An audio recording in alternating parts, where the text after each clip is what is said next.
ውድ የቆሮንቶስ ሚዲያ ተከታዮች እንደምን አላችሁ?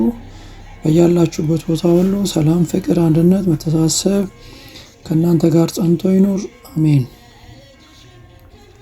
የኦርቶዶክስ ተዋሕዶ ቤተክርስቲያን እምነት ተከታዮች በሙሉ በያላችሁበት ቦታ ሁሉ እንኳን አደረሳችሁ፣ እንኳን አደረሰን። የእግዚአብሔር ጥበቃና በረከት ከእናንተ ጋር ይኑር። አሜን። በዛሬው ዕለት ደግሞ ታላቅ በዓልን አካፍላችኋለሁ። አብራችሁን ቆዩ። የዛሬው ደግሞ ለየት ያለ እና ታላቅ በዓል ነው።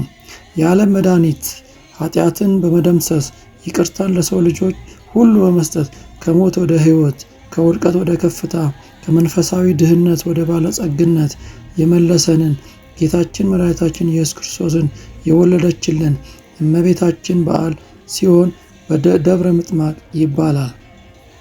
ደብረ ምጥማቅ ማለት መገለጥ ማለት ነው። በግብፅ የሚገኝ ቦታ ስም ነው።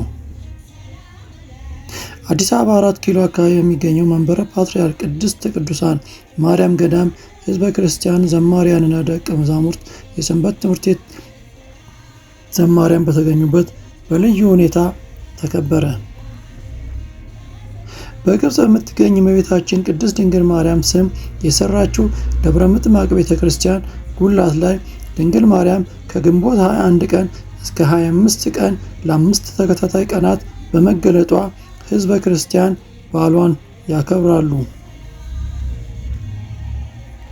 ራእይ 12:1 ላይ ታላቅ ምልክትም በሰማይ ታየ፣ ፀሐይን የተጎናጸፈች ጨረቃ ከእግሮቿ በታች ያላት በራሷም ላይ 12 ከዋክብት አክሊል የሆነላት አንዲት ሴት ነበረች።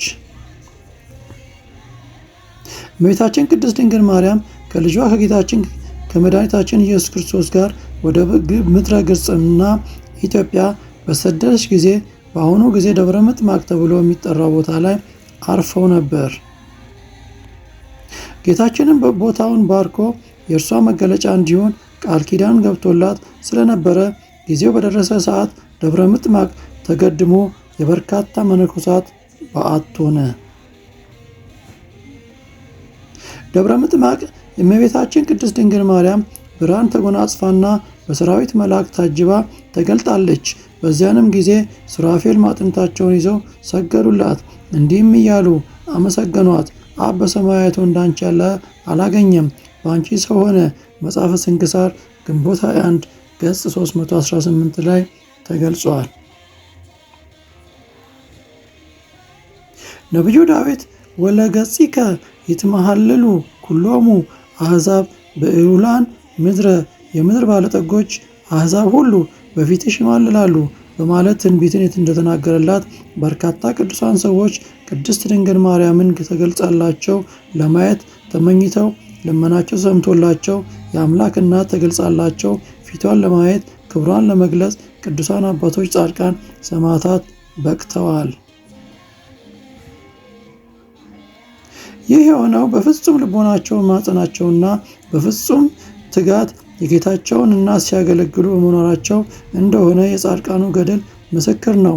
እነርሱም ሌት ከቀን ምኞታቸው ይሳካላቸው ዘንድ በጸሎት ይጸኑ ነበር።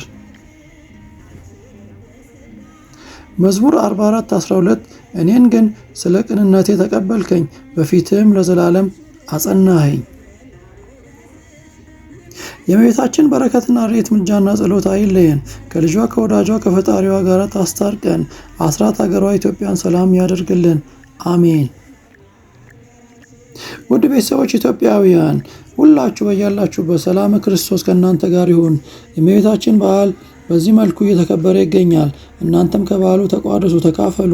እግዚአብሔር አምላክ ወዶና ፈቅዶ ካለያላችሁበት ቦታ ላይ ሰብስቦ እንደኔ እንደዚህ ቦታ ላይ ተገኝታችሁ ከበረከቱ እንድትካፈሉ እግዚአብሔር ይርዳችሁ፣ ባላችሁበት በሰላም ይጠብቃችሁ ለማለት እወዳለሁ። አብራችሁን ቆዩ። አብራችሁን ብትቆዩ ከበረከቱ ትካፈላላችሁ፣ ሐሴትም ታደርጋላችሁ ብዬ አስባለሁ። አብረን እንቆይ።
እናቱ